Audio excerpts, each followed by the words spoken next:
It's midday. Good afternoon. Welcome to the bulletin from the News Hub here at Adisawi Kanda in Accra. It's live across our numerous affiliates in the country. You can hear us on Kesmi 106.3 FM, also on W93.5 FM. It's also streaming live on Facebook, 3FM 92.7. Coming up, Ghana becomes first country to approve malaria vaccine for children aged 5 and below.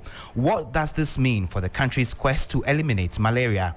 We'll hear an expert opinion. Also, fresh global analytics survey finds 21% of NPP supporters rooting for candidate Kennedy Agyapong to lead the party as Dr. Bawumia's approval ratings dropped by 1%. The poll also revealed governance has dipped.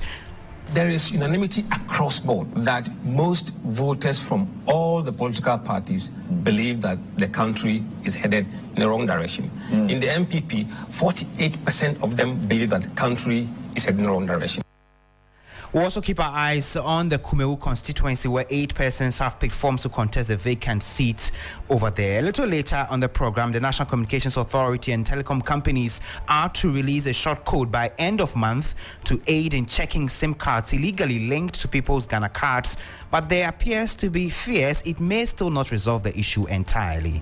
There are some fraudulent people around who will do these things. By the end of the month, the NCA working together with the telcos are coming up with a short code, and you find out how many numbers are registered to your Ghana card. If it is more than that, processes will also be laid out, then those will be delinked. We have details of these stories and more if you stay with us over the next 30 minutes. I am Komla Adom.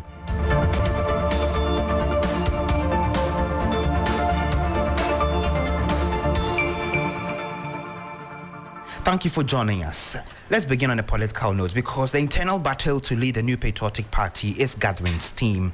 The frontrunners in the flag bearer race have been busy on the campaign trail wooing their supporters. Alan Kojo Tremantin, Kennedy Agyapong, Vice President Dr. Mahmoud Bawumia, and former General Secretary Kwabena Agyapong, together with former Greek Minister Dr. Ifeyi Akoto, are seeking the endorsement of their ranking file. While they are at it, there are opinion polls which are revealing possible voting patterns and preferences among the supporters. The latest Global Info Analytics survey for the month of April has found voters across political parties say the country is headed in the wrong direction. Musa Dankwa is Executive Director of Global Info Analytics. There is unanimity across board that most voters from all the political parties believe that the country is headed in the wrong direction. In the MPP, 48% of them believe that the country is heading in the wrong direction. For NDC, it's 88% believe that. For floating voters, crucially, it is 82%. People who did not disclose their party affiliation to us because they are shy or something like that, there were 71% of them who said wrong direction. Those who belong to other parties, 65%.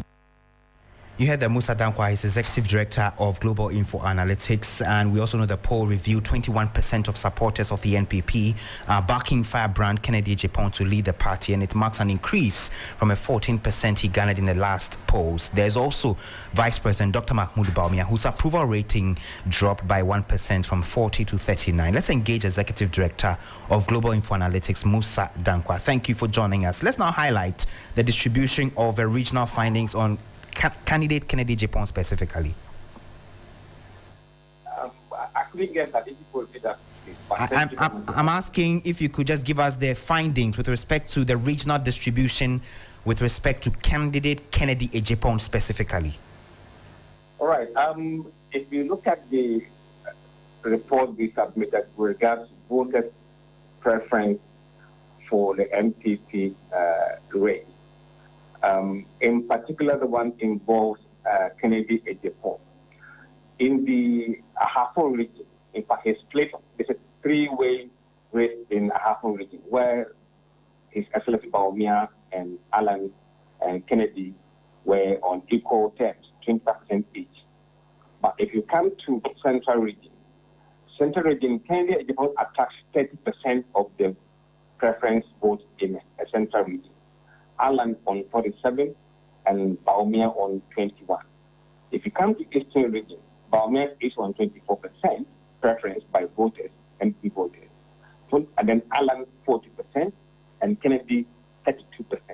In Greater Accra, the Vice President is on 19% preference of MPP voters. 41% prefer Alan Martin, and 38% prefer Kende Jefong. So Kende Jefong is kind of performing in Greater Accra, Eastern region, Central region, and to some extent, Ashanti region, where he gets about 19%, or Bulu region, where he gets about 19%. Okay, let's talk now about the findings with respect to Ghana and the governance itself. We know a number of the respondents across the political divide have been speaking about Ghana headed for the wrong direction. Yes, we asked voters whether they believe Ghana is heading in the right direction or wrong direction. And the response was 71% believe we are headed in the wrong direction. Only 19% believe we are headed in the right direction. And 10% said they have no opinion. If you look at the political party affiliation of these respondents, 48% of MPP voters believe we are headed in the wrong direction. For NDC, it is 88%, and 82% of floating voted, and 71% for people who don't disclose their party affiliation to us. And for other smaller parties, it is 65%. So across the board, everybody thinks that we are heading in the wrong direction. All right. And finally, before I let you go, this latest poll for the month of April, I know you have been conducting this periodically. What does it paint in terms of a picture of what we are potentially likely to see ahead of election 2024? Right. Let's look at the NPP race, for example. Voters nationally, by a slim margin, prefer Alan to lead the NPP, not delegates. Voters in general, by a slim margin, 30% to about 29%. But when you come to the MPP voters alone, they prefer Dr. Mahmoud Bawumia to lead the MPP with 39% of the vote, compared to Alan on 37% of the vote. But if you look at the broader race in terms of general election, it appears John Mahama is still leading everybody that is contesting him, both in NDC and potentially on the MPP side in the general election. All right, so we'll leave it here. Musa Dankwa is Executive Director of the Global Info Analytics. They have been putting together opinion polls periodically on the political space and the climate ahead of election 2024. We'll still stay in the political space a while longer, but we head straight to Kumewu in the Ashanti region because 8 persons, including a former member of parliament, Yao Ban, have so far picked forms to contest the vacant Kumewu constituency seat. Speaker of Parliament, we know, declared the seat vacant following the passing of the MP Philip Baswa sometime last month. We're working the phone lines to speak to our colleague William Evans Inkum, who has been monitoring the dynamics playing out in the Kumewu constituency and has been gathering some of the names that have popped up since the party, that's the MPP, opened nominations sometime last month. We also know that a by-election is upon us because the individuals are already indicating their interest to participate in that by-election in Kumewu. We'll also be getting a lot more in terms of what is expected to play out and when the by-election proper will be conducted. William Evans Inkum is joining us. William, we know the nominations opened this month for the NPP. Do we know some of the individuals who have so far popped up in terms of showing interest in this seat? Right, so 8 people have picked forms as I'm talking to you now. Only 1 out of the 8 is female. So Ernest Yao Enim, somebody who was initially vying to become the district chief executive for the Kumewu or Setre, Kumewu district, but that did not happen. He is contesting or trying his luck as the next member of parliament on the ticket of the NPP. Dr. Philip Bano, he also works with HIFRA. He has also picked form. Lawyer Edward Osei, formerly managing director at the Ghana Port and Harbour Authority. The last primaries he contested but lost, so he also wants to try his luck again. Then Dr. Abuaji Dakosa, we all know him from Ghana Health Service. He played a very integral part during COVID-19 period. He's also contesting. He picked form, actually. Then Nana Amasewa, she is the only female hopeful. She also works with the Ministry of Education. She's also want to lead the Kumewu constituency. Then Yao Ba, don't forget Yao Ba, in 2002 he won the primaries after the demise of Rio Ade Baswa, contested again in 2004, won 2008, won 2012 primaries. He lost to the late Philip Baswa. He's back and he wants to take back the seat. Apia Kubi, who happens to be the first vice chairman of the party, currently in the constituency, he's also contesting. And then Osei Bempa, a member of the MPP communication team, national, also contesting. Interesting dynamics there, but you've been engaging some of the constituents. What's been the talk among them ahead of this by-election? Now, the traditional authority are rooting for Yauba, the former member of parliament for the constituency. They are rooting for him. But if you speak to the electorate, they are torn between Ernest Yawenim and then the first vice chairman of the constituency. That is Apia Kubi. Thank you very much, William Evansinko, my colleague in the Ashanti region there, helping us with the dynamics playing out in the Kumewu constituency ahead of that crucial by-election following the passing of MP for the area, Philip Basua. And we also know in the camp of the NDC, the 2024 flag bearer hopeful John Mahama is wrapping up his campaign tour of the Eastern region today. He will be getting back to the Greater Accra region to continue the exercise sometime tomorrow. But the party's appeals committee across the country are expected to begin sitting today in order to consider appeals of some disqualified aspirants following their vetting. The party, in a notice, indicated only one day has been designated for this exercise. My colleague Komla Adom has been studying a lot more on this. He's joining me in studio. Komla, what more do we know about this exercise? Well, from what we understand, that there are no appeals in the Upper West region, Upper East, Savannah, Bono East, and then the Northeast regions. And that there are only one or two cases in the Northern Ashanti region, Volta region, the Western North Ahafo, and the Bono regions. The Ahafo region, we understand, has one case, while the Bono, Volta, Northern, and Ashanti have two cases each. The Eastern region has three. So as a result of this, the National Executives or the National Elections Committee has designated that all the regions should use either today, Thursday, or Friday. So each region that has these appeal cases should use either of the 2 days. That's the Thursday, that's today, and also Friday to be able to deal with it. It's only one day that has been designated for this. We know, for instance, when you go to the Volta region, there's this issue about the Keta one, where Dr. Kojo Jones, who is the son of David Lamte, we're told that he's had some issues over there and that they'll be going for appeal. His lawyers have written a very lengthy statement challenging, the claims that have been made against him. So all the appeal cases would go or would take only one day. Now, the committee have also reshuffled and minor changes in the membership being made. So there are some people have challenged the membership of some of the committees. So they have reshaped it and have also added some they've also reduced the people. Now the appeals committee chairpersons should contact the administration for appeals for their region. What it means is that if there is an issue, they are to revert to the National Appeals Committee. We know this, if not handled well, could equally spell doom for the NDC, because the last opportunity that anybody would have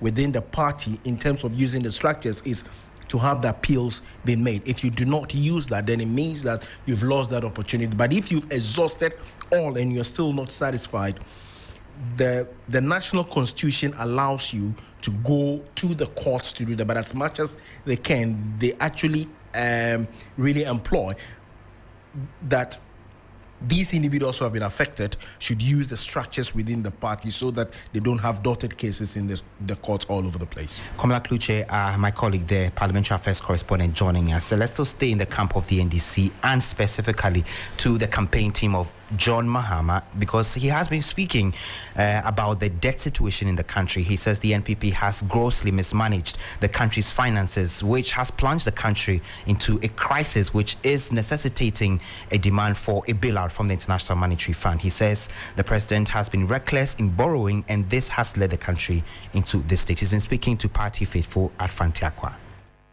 There's some of the economic management team. I could them for into economy, no my economy na ye. Okay, what a solid team. near Bubo Mudin, Alan Tremantin, Senior Minister of Safo Mapo, and then. And now the economy not at the upon saying, Shrimu, Namuji free Ohiamu. And so we cannot afford to fail the people of Ghana. The future of our children is dependent on the 2024 elections. Yesterday I said something, and they intentionally misquoted it. They said I'm against the debt exchange. That is the restructuring of our debt. Ghana has no option. We can't do anything without restructuring that debt. And so I'm not against it. I'm against the reckless borrowing that got us into this situation. And I said that this government has endangered the future of our children by their reckless borrowing. Because when our children take over tomorrow and they are in our shoes, if they go to the international market to look for money, these people who borrowed money to their fathers will say that your fathers borrowed recklessly and you could not pay your debt, and so we had to cancel the debt for you. You had the 2024 flag bearer hopeful of the NDC, John Mahama. We also know, still related to this subject, the International Monetary Fund has been projecting that the country's debt to GDP ratio will increase further and get to some 99% by the end of this year, 2023. And this, as you know, was captured in the IMF's Fiscal Outlook report released at the IMF World Bank Spring meetings currently ongoing in Washington, D.C. Let's take a step away from that. The National Communications Authority says it has been actively working with the telecom companies to develop a short code to allow subscribers verify the number of SIM cards which may be associated with their Ghana cards.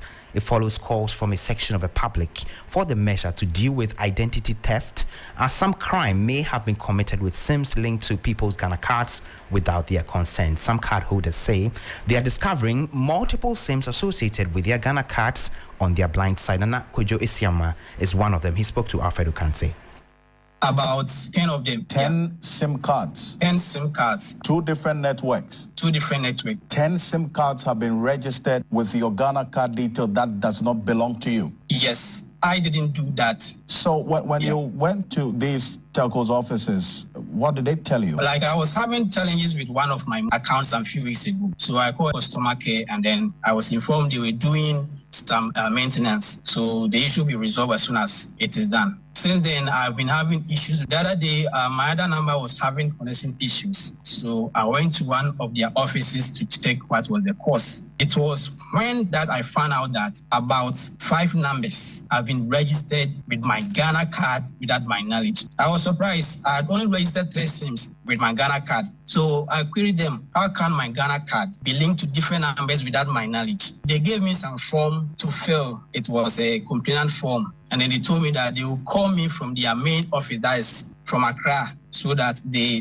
verify whether I am the one that did that complaint, for them to delete those numbers from the system. I called them, and then the lady said, once they have promised to call me, I have to wait for their call. 5 minutes later, I received a call from them, and then the person that called asked whether they should still go ahead and delete those numbers, and then I gave them the go ahead.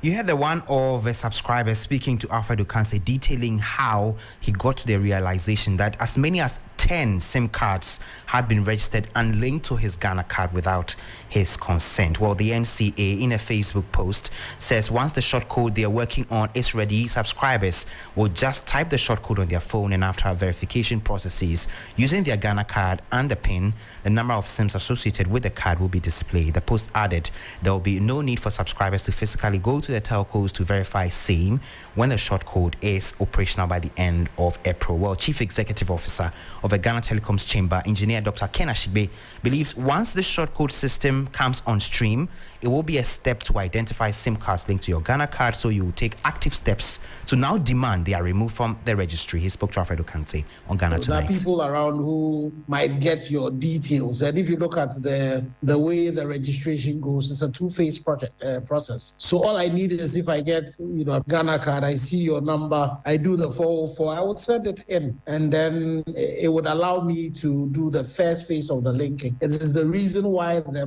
biometric step is also there. And I'm sure finally when the NCA does the validation of the data that is collected against the NIA, that would really close the loop. But Karen, it is the reason why you find out that the NCA ordered at some point that the MNOs, the BWAs, take out all persons that have done the first phase of the registration and have not done the second phase. It's exactly because of that. Because, there are some fraudulent people around who will do these things. But then there are systems that have been put in place to ensure that if they do that, they are unable to do the second phase of it. So in the coming weeks, I'm sure by the end of the month, the NCA working together with the telcos are coming up with a short code so that in the comfort of your home, you will be able to dial this short code. And so once you do that and you find out how many numbers are registered to your Ghana card, if it is more than that, processes will also be laid out where you can then go to the MNOs and then go and say, A, B, and C are my numbers. The rest of them are not mine. So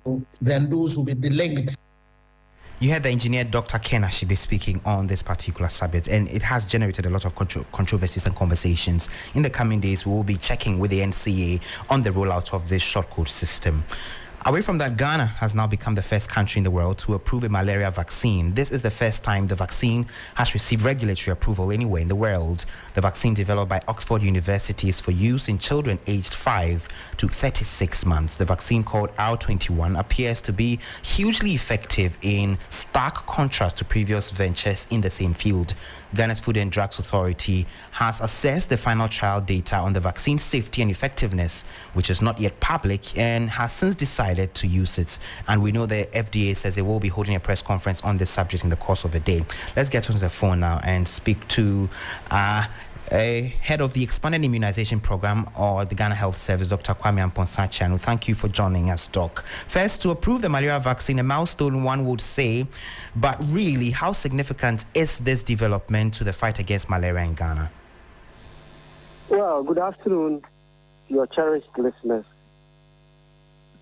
Yes, I heard the news on BBC as well. I'm not too sure what the vaccine is all about, but for us, in Ghana Health Service and by extension the immunization program, we already have a malaria vaccine. If you recall, we've interacted with the media on several occasions on the malaria vaccine pilot program that we're doing with 2 other countries.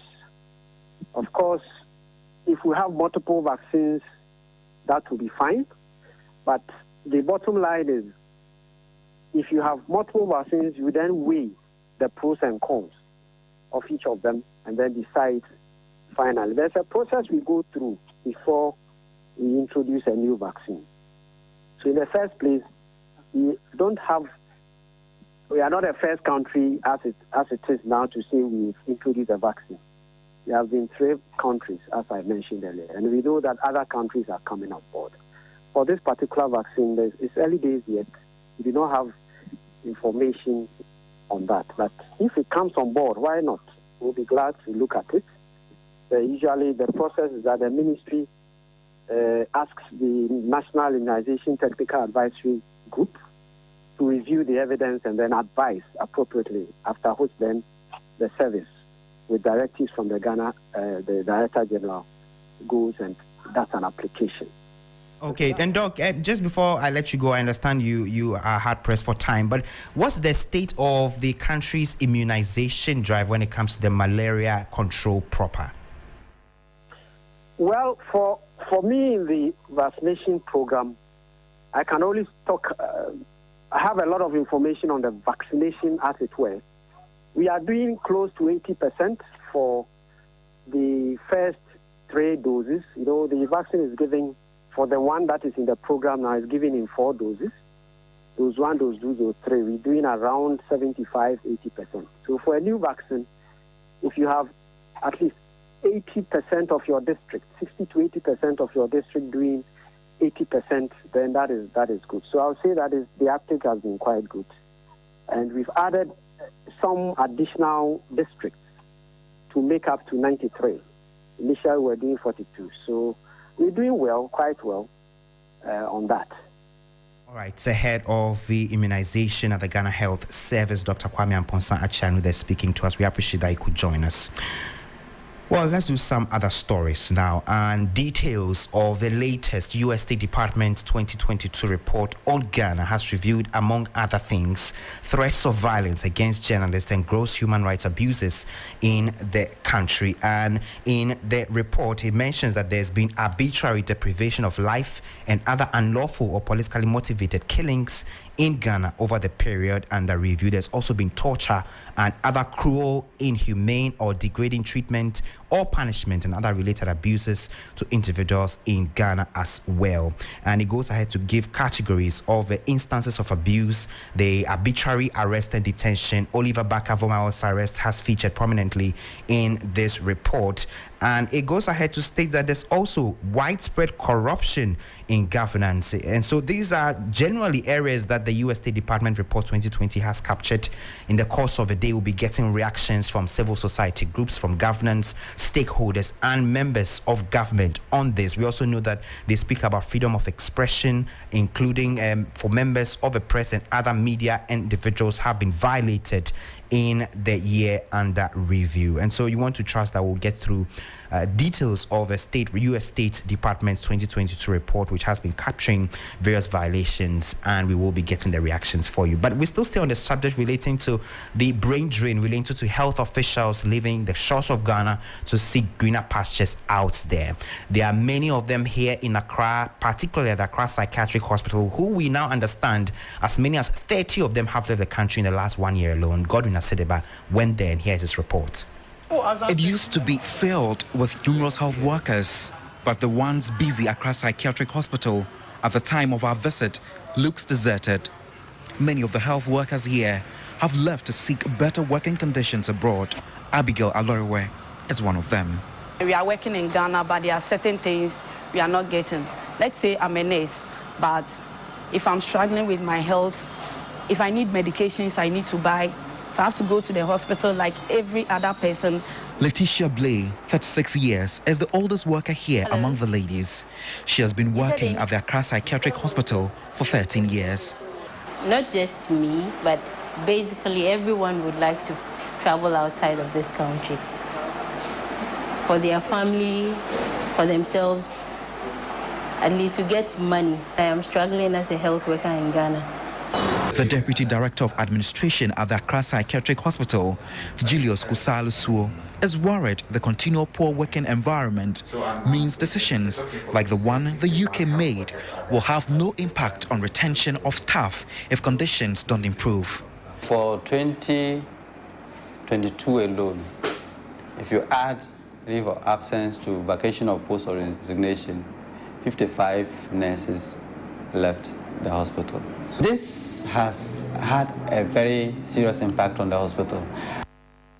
You heard the Godwin Asedeba's report there, ending our bulletin for this afternoon. But if you log on to 3news.com, you find a lot more stories plus updates of the stories we brought you here this afternoon, including the fresh global analytics survey, which has found 21% of NPP supporters are rooting for candidate Kennedy Agyapong to lead the party, as Dr. Mahmoud Bawumia's approval ratings dropped by 1%. The poll also revealed governance has dipped. If you log on to our website 3news.com, we have uploaded the entire report there. You can scrutinize it for yourself. Also this afternoon, the National Communications Authority and telecom companies are set to release a short code by end of this month to aid in checking SIM cards illegally linked to people's Ghana cards, but there are fears it may still not resolve the anomalies. Business updates with Nane Kwame Sabrampa is up next. I am Komla Adom. Good afternoon.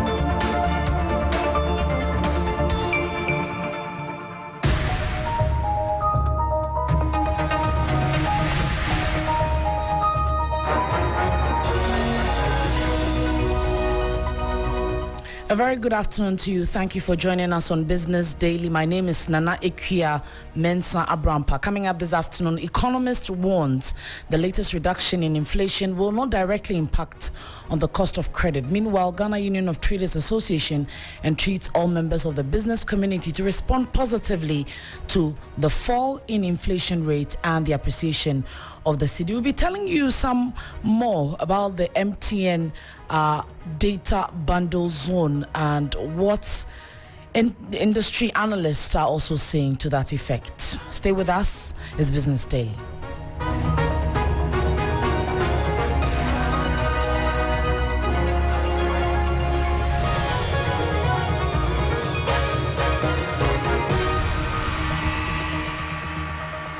Thank you for your time. Let's settle for the details now. And lead researcher at GCB Capital, Courage Boti, says the drastic fall in inflation will not directly impact the cost of credit. Latest inflation figures released by the Ghana Statistical Service show the rate of inflation slowed by as much as 7 percentage points from February to March, bringing inflation to 45%. Speaking in an interview with 3 Business, Mr. Boti said he expects the trend to continue. Yes, cost of credit may not immediately respond. In fact, I look at the numbers and I saw that the gross Ghana reference rate, in April actually declined from the 32.96% level to about 25.7%. And that alone is due to the fact that the government compressed stable rate from over 35 to now just under 20 really. Now, if government can manage its appetite on that side of things, we could see sustained decline in the reference rate, and by extension, the lending rate banks could dish out to their clients really, which may be a support, a positive for corporates and anyone looking for credit at this point in time. So the credit story will not drastically change because inflation has fallen to 45. It will be a gradual process, but ultimately it will respond. Meanwhile, a senior lecturer in finance at the Ghana Institute of Management and Public Administration has described the sharp fall in the rate of inflation as positive for the economy. Speaking in an interview, Ebenezer Bugri Anafo says this could consequently bring down the cost of credit moving forward. It will reduce the cost of living for the ordinary Ghanaian. Borrowings rates should fall in some couple of months to come, because once inflation rate is down, we know that the borrowing rate comprises of the real interest rate and then the rate of inflation. So we expect that once inflation rate has reduced, the borrowing rate in some months to come will also reduce, and that will make the cost of borrowing a little bit cheaper. Senior lecturer in finance at the Ghana Institute of Management and Public Administration there, Ebenezer Bugri Anafo. Still talking about inflation, the Ghana Union of Traders Association is entreating all its members to adjust their prices to reflect the appreciation of the cedi and further curb inflation. In an interview, President of the association, Dr. Joseph Obeng, urged government and the central bank to put appropriate policy measures in place to reduce the cost of doing business in the country.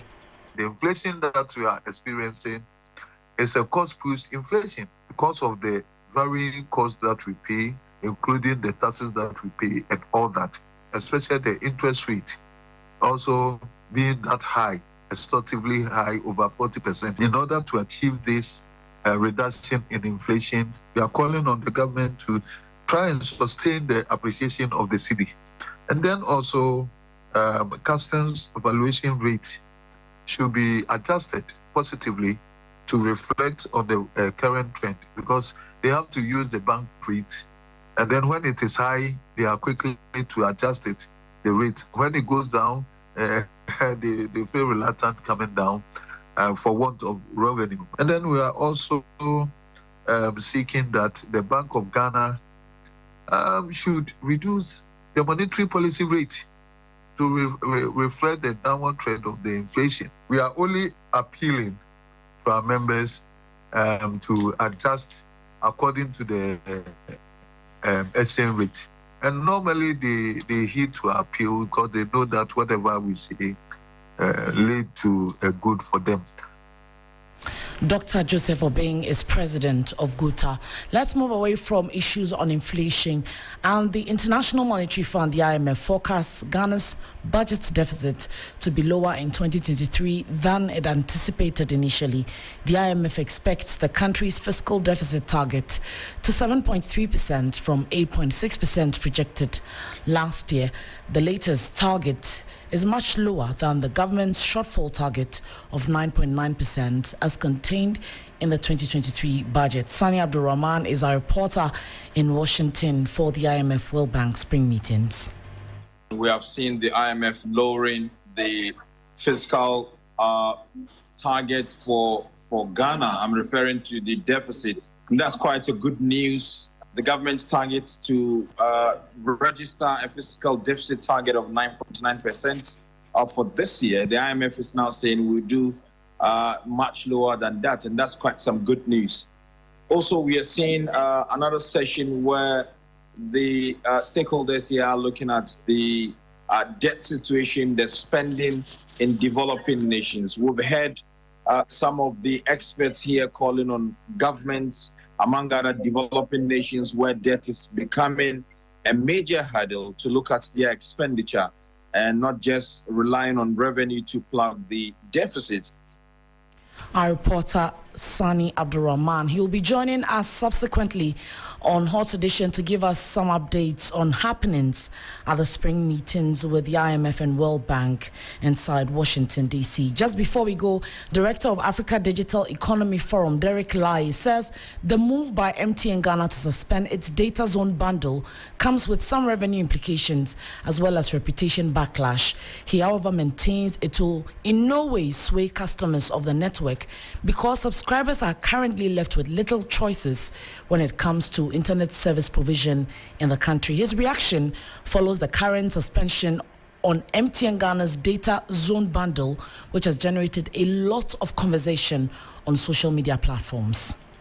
According to the statement by MTN Ghana, a subsidiary of Scancom PLC, the suspension of the innovative data zone bundle was due to a review of the bundle offer in line with the significant market power S&P directives applied to MTN Ghana in June 2020.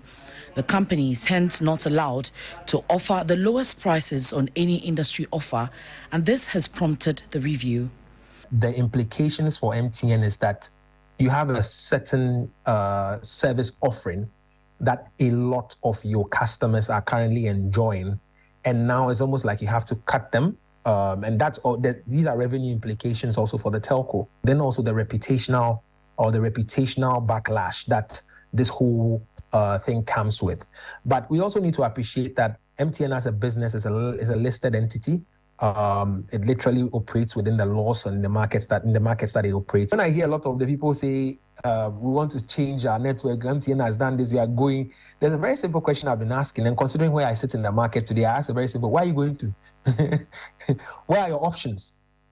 Because they're very limited options right now that any telecom subscriber has right now because of the way the market has been regulated and the policy that literally has guided the growth of the industry at this time. MTN Ghana is currently engaging and collaborating with the regulator to seek alignment on a revised data zone bundle that will be reinstated as soon as possible. There's hope the telecom giants can reach some agreement with the regulator to meet customer needs. It's very difficult to say, I'm going to engage the customer before I come and take the directive. You definitely have to take action as a business, and then you further on can be able to engage the customer. So we are hopeful that MTN can be able to reach a certain sense of agreement with the regulator, and then they can be able to offer something that is similar to the data zone bundle as the customers know it to be, or probably maybe be able to tweak it in the most meaningful way possible that they'll get the requisite or right approvals to be able to come up with a similar or bring back the bundle again for customers to be able to get back to using it. The Data Zone Bundle is an innovation by MTN Ghana that gives customers a discounted rate for a one-day validity bundle at the point of purchase. Subscribers of the package are taken to social media to express their dissatisfaction with the development, with many calling for its reintroduction. Well, so that said, remember you can log on to 3news.com for more on business. My name is Nana Ekuya Mensah Abrampa. Black Rasta joins next.